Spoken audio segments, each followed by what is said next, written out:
नमस्कार, शाम के 4 बज चुके हैं। एबीपी न्यूज पर हाजिर हूं मैं रोमाना इसार खान। देखिए, आज से ठीक 5 दिन के बाद देश में कोरोना की वैक्सीन का टीकाकरण शुरू हो जाएगा। जी हां, 16 जनवरी तारीख है जब से वैक्सीनेशन शुरू होना है। 16 जनवरी से देश भर में कोरोना का टीका लगाने की मुहिम शुरू होने जा रही है। इसकी शुरुआत हो रही है स्वास्थ्य कर्मचारियों के साथ। इस अभियान को लेकर आज सबसे बड़ा मंथन होने जा रहा है। सबसे बड़ा मंथन मैं इसलिए कह रही हूं क्योंकि देश के प्रधानमंत्री नरेंद्र मोदी अब से कुछ ही देर बाद सभी राज्यों के मुख्यमंत्रियों के साथ अहम बैठक करने जा रहे हैं। वीडियो कॉन्फ्रेंसिंग के जरिए यह बैठक हो रही है। कोरोना काल में मुख्यमंत्रियों के साथ प्रधानमंत्री की यह 10वीं बैठक और आज की बैठक बेहद निर्णायक बैठक है। इस मंथन में क्या क्या चीजें निकलती हैं ये तो देखिए कुछ वक्त लगेगा पता चलने में, लेकिन इस अहम बैठक से पहले कई राज्यों ने फ्री वैक्सीन की मांग को दोहरा दिया है। सरकार सीरम इंस्टीट्यूट की कोविशील्ड और भारत बायोटेक की कोवैक्सिन के साथ वैक्सीन खरीद के समझौते को अंतिम रूप देने में जुटी हुई है। वैक्सीन की कीमत और सप्लाई की गारंटी को लेकर बातचीत आखिरी दौर में पहुंच चुकी है और इस सब के बीच प्रधानमंत्री नरेंद्र मोदी की अलग अलग राज्यों के मुख्यमंत्रियों के साथ ये अहम बैठक। देखिए, मुफ्त वैक्सीन को लेकर गैर बीजेपी राज्यों की तरफ से मांग उठाई जा रही है। दिल्ली, राजस्थान सरकार के नुमाइंदे लगातार ये मांग किस तरीके से उठा रहे हैं, आपके चैनल एबीपी न्यूज पर हमसे बातचीत करते हुए भी इन सरकारों के नुमाइंदों की तरफ से मुफ्त वैक्सीन की मांग दोहराई गई। जरा सुन लीजिए इसे। 3 दिन पहले केंद्रीय स्वास्थ्य मंत्री जी के साथ वीडियो कॉन्फ्रेंसिंग पे मेरी मीटिंग थी, तो मैं वहाँ पर देश के सभी स्वास्थ्य मंत्री थे। तब मैंने भी ये डिमांड रखी थी कि भी देश के सभी राज्यों को ये मुफ्त में दी जाए और मैंने ये भी कहा था कि आप चाहें तो सारे स्वास्थ्य मंत्री अभी मौजूद हैं, उनसे बातचीत कर सकते हैं। मुख्यमंत्री जी ने कल भी कहा है कि भाई पूरे देश के अंदर ये वैक्सीन सभी को फ्री दी जाए। जहाँ तक राजस्थान का सवाल है, हम तो बार बार भारत सरकार से, प्रधानमंत्री जी से, केंद्रीय स्वास्थ्य मंत्री जी से ये अनुरोध कर रहे हैं कि राजस्थान के 7 करोड़ लोगों को फ्री वैक्सीनेशन भारत सरकार करवाए। हमारी रेवेन्यू रिसिप्ट कोविड की वजह से एकदम कम हो गई है। भारत सरकार के पास तो बहुत सारे तरीके हैं रेवेन्यू जनरेट करने के, लेकिन राज्यों के पास नहीं है। ऐसी परिस्थिति में राजस्थान का जहाँ तक सवाल है, हम तो यही आग्रह कर रहे हैं, आपके चैनल के माध्यम से भी उसको रिपीट कर रहा हूँ मैं, कि यहाँ राजस्थान के लोगों को भारत सरकार निःशुल्क वैक्सीन उपलब्ध कराए। अब मुफ्त वैक्सीन पर ही बीजेपी की सरकार वाला राज्य है उत्तराखंड, उत्तर प्रदेश। वहां से किस तरीके की बातें कही जा रही हैं, जरा वो भी सुन लीजिए। केजरीवाल जी क्या कह रहे हैं, मुझे लगता है कि बड़ा विषय ये नहीं है। बड़ा विषय ये है कि लोगों को वैक्सीन उपलब्ध हो। हमारे सामने वो बड़ा चिंता है। सवाल खड़ा करना बहुत आसान होता है, ऐसा होना चाहिए, वैसा होना चाहिए। मैं समझता हूँ कि सबसे पहले मकसद हमारा लोगों का जीवन बचाना होना चाहिए और हम उस पर हमारा ध्यान है, उस ओर हम लोग काम कर रहे हैं।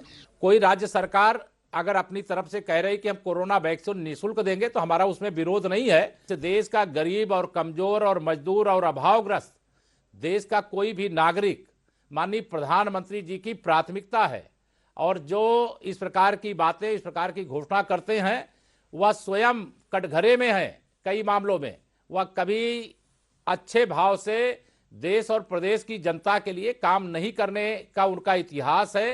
जो ममता जी ने घोषणा की है, क्या किया है, आपके माध्यम से ही सुन रहा हूं, लेकिन अभी मैं समझता हूं ये डिबेट का विषय नहीं होना चाहिए। तो वैक्सीन की कीमत को लेकर ये सियासी आर-पार तो आपने देख लिया। इसी पर चर्चा करने के लिए देखिए मेरे साथ खास मेहमान भी जुड़ेंगे, साथ ही हमारे साथ हमारे 2 सहयोगी मौजूद हैं। दिल्ली से संवाददाता प्रणय उपाध्याय इस वक्त हमारे साथ मौजूद हैं।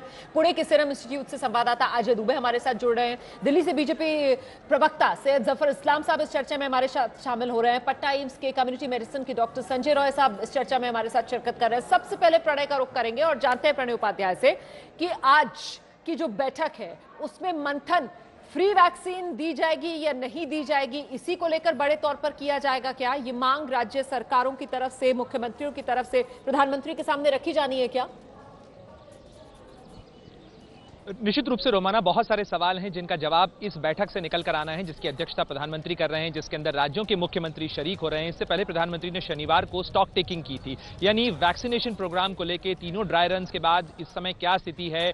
प्रधानमंत्री ने अपने संदेश में इस चीज का भी संकेत दिया था कि लोगों की जरूरतों और सहूलियतों को ध्यान में रखते हुए ही वैक्सीन की कीमत उन तक कैसे मुहैया कराया जाएगा, इस सब का खाका तैयार किया जा रहा है। इसलिए बहुत आशंकाओं की जरूरत नहीं है, लेकिन एग्जैक्टली प्लान क्या है, कितनी वैक्सीन मिलेगी, कैसे मिलेंगी, किस कीमत में मिलेंगी, लोगों का कंट्रीब्यूशन कितना होगा, स्टेट्स का कितना होगा, सेंटर का सब्सिडीज में कितना होगा, क्योंकि सभी राज्यों से मांग पहले मांगी गई थी। सभी राज्यों को कहा गया था कि राज्य सीधे खरीद न करें, सेंटर खरीद करके उन राज्यों को मुहैया कराएगा। तो ऐसे में जो कंपोनेंट है, जो लोड शेयरिंग है, वो क्या फॉर्मूला होगा, ये निश्चित रूप से इस बैठक के अंदर सामने आएगा। उसके साथ साथ वैक्सीनेशन के प्रोग्राम को रोल आउट करते समय क्या क्या चीजें ध्यान में रखी जाएंगी, जो स्वास्थ्य मंत्रालय है वो राज्यों के साथ किस तरह से कोऑर्डिनेट करेगा, और राज्यों की जो भी आशंकाएं हैं, राज्यों की जो भी चिंताएं हैं, उन चीजों का जवाब देने की कोशिश प्रधानमंत्री के साथ साथ जो टीम मौजूद होगी इस बैठक के अंदर स्वास्थ्य मंत्रालय की, वो इसके अंदर शरीक होगी। इसके अलावा नेशनल वैक्सीनेशन जो टेक्निकल ग्रुप है उसके अधिकारी जो हैं इस बैठक के अंदर मौजूद होंगे, और ये सारे सवाल इनके ऊपर नजरें होंगी, क्योंकि 16 तारीख से देश ही नहीं दुनिया के सबसे बड़े वैक्सीनेशन प्रोग्राम की रोमाना शुरुआत हो रही है, क्योंकि 30 करोड़ लोगों का भारत ने टारगेट रखा है, जो कि रूस, जापान, पाकिस्तान, ब्राजील जैसे कई देशों की कुल आबादी से भी ज्यादा है। तो निश्चित रूप से ये दुनिया का सबसे बड़ा वैक्सीनेशन 16 जनवरी की जो तारीख है उसका बेसब्री से इंतजार प्रणय उपाध्याय किया जा रहा है। मैं लौटूंगी आपके पास, ये भी हम अपडेट लेंगे आपसे कि बैठक, क्योंकि अब तो 4:10 का समय हो गया है, शुरू हो चुकी है क्या, तस्वीरें अभी मिलना हमें शुरू नहीं हो पाई है, इसलिए आपसे एक क्लैरिटी इस पर चाहेंगे। लेकिन पहले जरा पुणे दर्शकों को लेकर चलते हैं। अजय दुबे हमारे साथ मौजूद हैं। अजय, सीरम इंस्टीट्यूट से, क्योंकि बल्क में भारत सरकार वैक्सीन खरीदेगी, इसीलिए कीमत को लेकर एक जो बार्गेनिंग चल रही थी उसमें कितनी सफलता मिली है? देखिए, सीरम इंस्टीट्यूट के जो प्रमुख है आदर्श पूनावाला, उन्होंने जब एबीपी न्यूज से बात की, एबीपी न्यूज के जितेंद्र दीक्षित से बात की, तभी उन्होंने कहा था कि जो प्राथमिक तौर पर जो वैक्सीन है उनको लेकर जो चर्चा है, सरकार से उनकी बातचीत हो चुकी है, कीमतों को लेकर जो भी चर्चा है सरकार और उनके बीच की बात है। पर अभी क्या चल रहा है यहाँ पर मैं वो एक नजर आपको दिखाता चलूंगा। देखिए, ये कहा गया था, कल अधिकारियों की तरफ से हमें बताया गया था कि शाम 4 बजे तक कंसाइनमेंट निकलने की संभावना है, पर अभी कोई भी कंसाइनमेंट निकलने को लेकर सुबुगाहट नहीं है। जो सीरम इंस्टीट्यूट है, 2 पार्ट महत्वपूर्ण यहाँ पर देखा जा रहा है, एक पैकेजिंग का पार्ट है और दूसरा फिर यहां से जब कंसाइनमेंट निकलेगा तो वो है पैकेजिंग की जो तैयारी है सीरम इंस्टीट्यूट की तरफ से पूरी कर ली गई है। कंसाइनमेंट निकलने को लेकर जो प्राइवेट ऑपरेटर्स है जिनसे इनकी चर्चा थी, उन ऑपरेटर्स को शाम 4 बजे का समय दिया गया था निकालने के लिए, पर अभी तक उन ऑपरेटर्स को यहां नहीं बुलाया गया है।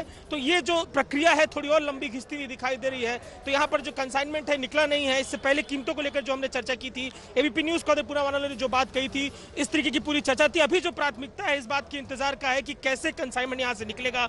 2 माध्यम अपनाए गए, एक सड़क माध्यम से निकलेगा, बहुत सारा यहाँ से जो वैक्सीन का कंसाइनमेंट है जो झांसी बताया गया है, गुजरात के अलग अलग हिस्सों में बताया गया है और दक्षिण भारत की तरफ जाएगा, और दूसरा जो रास्ता अपनाया जाएगा वो एयर ट्रेवल के माध्यम से जो 4 सेंटर्स बनाए गए वहां पर भेजने को लेकर है।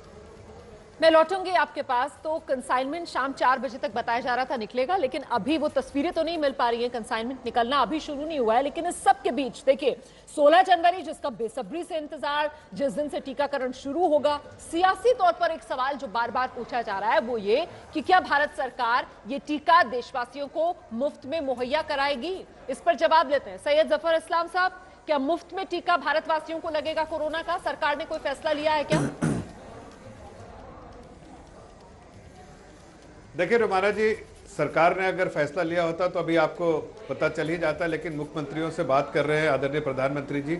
लेकिन मैं एक चीज़ का आश्वासन आपको ज़रूर देना चाहता हूं जनता को आपके चैनल के द्वारा, कि हमारी सरकार बराबर चिंतित रही उन लोगों के प्रति जो किसी चीज़ को अफोर्ड नहीं कर पाए। तो जो लोग अफोर्ड नहीं कर पाएंगे उनको सुविधाजनक पहुँचाने का काम हमारी सरकार ज़रूर करेगी। ये आश्वासन मैं देना चाहता हूं आपके चैनल के द्वारा, इसलिए कि हमारी सरकार बराबर गरीबों की चिंता करती है, गरीबों के हित में काम करती है और गरीबों तक पहुंच के उनके दुख दर्द को जो है वो बांटती है। इसलिए मुझे पूरा विश्वास है कि जब ये पूरी प्रक्रिया खत्म हो जाएगी, मीटिंग खत्म हो जाएगी, तो जो फैसला होगा उस फैसले में एक आम नागरिक, एक गरीब आदमी, उसकी पूरी उसके इंटरेस्ट को ध्यान में रखा जाएगा और उसके अगर वो ऐसी स्थिति हो कि वो बाय ना करना नहीं कर सकता, खरीद नहीं सकने की इसकी शक्ति है, तो उसका सरकार पूरे तौर से ध्यान रखेगी। मुझे तो लगता आप है निश्चित डॉक्टर रहिए संजय रॉय बेहतर तरीके से बता भी पाएंगे कि देश में ऐसा होता भी आया। डॉक्टर संजय रॉय, जो इम्यूनाइजेशन ड्राइव देश में चलती है, जो वैक्सीनेशन ड्राइव चलती है, उसमें यूं भी जो गरीब तबका है उसके लिए टीकाकरण मुफ्त होता है? सिर्फ गरीब तबका के लिए ही नहीं, देश में जो भी हमारे अभी तक टीकाकरण के ड्राइव हैं वो सबके लिए मुफ्त होता है, चाहे वो गरीब तबका हो, अमीर तबका हो। क्योंकि अगर किसी तबके में कोई भी इस तरीके की बीमारी बची रहती है, जैसे मैं पोलियो को हम पूरी तरीके से ख़त्म कर चुके हैं, लेकिन अगर वह किसी भी तबके में बची रहती तो शायद वह कभी भी ख़त्म नहीं कर पाते। इस तरीके की बीमारियों को ख़त्म करने के लिए कि एक तबके को दे दे और दूसरा तबका न ले पाए किसी कारण से, जो भी कारण हो, तो हमारी कोशिश यही होनी चाहिए कि सभी लोग कवर कर लें। और ये सरकार का प्रोग्रेटिव है, प्राइस क्या होगी और ये नहीं, लेकिन जो भी हमारे अभी तक के टीके के प्रोग्राम है, जैसे अंडर 5 को हम करीब 8-9 टीके लगाते हैं, पेंटावैलेंट लगाते हैं, मिजल्स का लगाते हैं, टीबी के अगेंस्ट लगाते हैं, पोलियो के अगेंस्ट लगाते हैं। सर, ये तो आपने बड़ी इंपॉर्टेंट बात कही है, ये तो आपने बहुत इंपॉर्टेंट बात बताई है, क्योंकि जफर इस्लाम साहब ये कह रहे थे कि समाज की कमजोर कड़ी तक हम पहुंचाने की कोशिश करेंगे मुफ्त में, उनके हित में फैसला लिया जाएगा। लेकिन जफर इस्लाम साहब, डॉक्टर संजय रॉय कह रहे हैं कि आज तक भारत के अंदर जितनी वैक्सीनेशन ड्राइव चली है वो तो सबके लिए मुफ्त होती हैं। देखिए, कुछ सरकारों ने तो ऑलरेडी अनाउंस किया है कि वो फ्री बांटेंगी, लेकिन मैं आपको ये बता देना चाहता हूं कि इसकी कॉस्ट आपके चैनल पे मैंने अभी थोड़ा देर पहले देखा था, या कल आपके चैनल पे आपके चैनल ने दिखाया था कि इसका कॉस्ट जो है अराउंड 400 रुपये के आसपास आएगा। ये आपके चैनल पे दिखाया जा रहा था। अगर 400 रुपये की कॉस्ट आती है तो जाहिर है उसका एक अंदाजा भी अगर लगाए तो कितने हजार करोड़ के खर्च जो है इस पे खर्च होगा, रकम होगी खर्च। और वो जो जितना हेल्थ बजट है, चाहे स्टेट का हो चाहे सेंटर का हो, उसका कितना 20-25% जो है हेल्थ का बजट का ये आ जाएगा खर्चा। तो मैं ये कहना चाहता हूं कि देखिए, मैं इस वक्त चूंकि सरकार, प्रधानमंत्री और मुख्यमंत्री आपस में डिस्कस कर रहे हैं, लेकिन इतना मैं जानता हूं अपने जो फिलॉसफी है हमारी सरकार की पार्टी की, वो फिलॉसफी आपने बताई है, लेकिन कुल मिलाकर आपने ये भी साफ कर दिया कि भाई वैक्सीन महंगी है, इसलिए सबके लिए मुफ्त देना तो हमारे लिए मुमकिन नहीं होगा। लेकिन यहाँ पर गौर करने वाली ये बात भी है कि राज्य सरकारें जो है वो अपनी खराब वित्तीय हालत भी गिना रही है और कह रही है कि इस मुश्किल घड़ी में केंद्र को मदद करनी चाहिए राज्यों की। विधायक है सोमनाथ भारती, उन्होंने उत्तर प्रदेश के सीएम योगी आदित्यनाथ के खिलाफ विवादित बयान दे दिया है। रायबरेली में आज सोमनाथ भारती पर स्याही फेंकी गई। इसके बाद उन्होंने मौके पर मौजूद पुलिस वालों पर जमकर अपना गुस्सा उतारा। तस्वीरें देखिए जरा, किस तरीके से पुलिस वालों के साथ लगातार उलझते हुए सोमनाथ भारती नजर आए। इस दौरान उन्होंने यूपी के सीएम योगी आदित्यनाथ के खिलाफ दिया विवादित बयान। 2 दिन पहले उन्होंने यूपी के अस्पतालों को लेकर भी विवादित टिप्पणी की थी, जिस पर आज उन्हें हिरासत में लिया गया। लेकिन इससे पहले उन पर स्याही फेंक दी गई थी, जिसे लेकर आपके कार्यकर्ताओं ने प्रशासन पर भी अपना गुस्सा उतारा।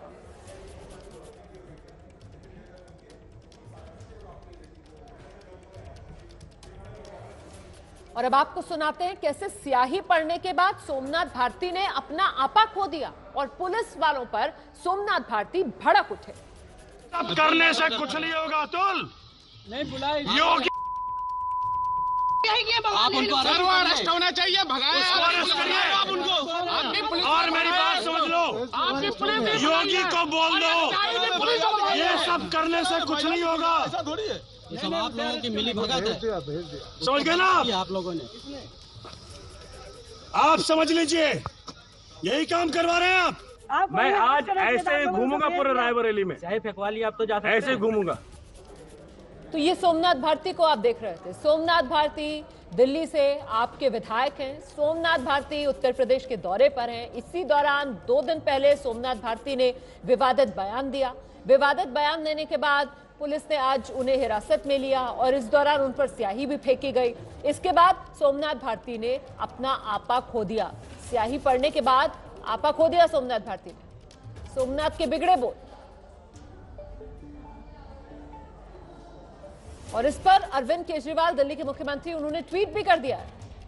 अपने ट्वीट में वो सवाल उठा रहे हैं उत्तर प्रदेश की योगी सरकार पर। कहते हैं, आपके स्कूल इतने ज्यादा खराब है क्या? कोई आपका स्कूल देखने जाए तो आप इतना डर क्यों जाते हो? स्कूल ठीक कर लीजिए, नहीं करना आता तो मनीष सिसोदिया से पूछ लीजिए। तो ये अरविंद केजरीवाल योगी जी पर सवाल उठाते हुए कहते हैं, योगी जी हमारे एमएलए सोमनाथ भारती जी आपका सरकारी स्कूल देखने गए, उन पर स्याही फेंकवा दी आपने। आपके स्कूल इतने खराब है क्या कि कोई यूपी के सरकारी स्कूल देखने अगर जाए तो आप उन पर स्याही फेंकवा देते हो? और ये तस्वीरें जब स्याही पड़ी सोमनाथ भारती पर, उसके बाद जिस शख्स ने उन पर स्याही फेंकी थी उसे पुलिस पकड़कर अपने साथ लेकर जाती हुई, लेकिन इसके बाद सोमनाथ भारती किस तरीके से बिफरे, एक बार फिर से जरा सुनिए। ये सब करने से कुछ नहीं होगा अतुल। नहीं बुलाए योगी आप उनको अरेस्ट होना चाहिए, भगाया आप उनको। और मेरी बात समझ लो, योगी को बोल दो ये सब करने से कुछ नहीं होगा। ये सब आप लोगों की मिली भगत है, समझ गए ना आप लोगों ने। आप समझ लीजिए यही काम करवा रहे हैं आप। मैं आज ऐसे ही घूमूंगा पूरे रायबरेली में, चाहे फेंकवा लिया आप तो जा सकते हैं। ऐसे ही घूमूंगा। तो ये देखिए कैसे ये शख्स आया और इसने पुलिस के सामने यहाँ पर सोमनाथ भारती पर स्याही फेंक दी। पुलिस खड़ी हुई थी, पुलिस मूक दर्शक बनी रही।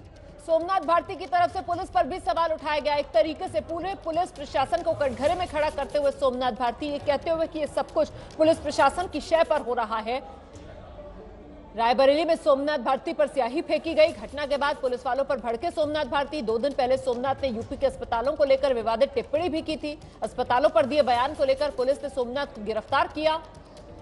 बीजेपी ने सोमनाथ पर महिलाओं का अपमान करने का आरोप लगाया। आम आदमी पार्टी विधायक सोमनाथ भारती ने रायबरेली में योगी को लेकर फिर विवादित बयान दे दिया। तो ये पूरा मामला उलझता हुआ सोमनाथ भारती आम आदमी पार्टी के विधायक दिल्ली से रायबरेली में उन पर यह स्याही फेंकी गई पुलिस की मौजूदगी में, जिसके बाद अपना आपा सोमनाथ भारती ने खो दिया। एबीपी न्यूज आपको रखे आगे।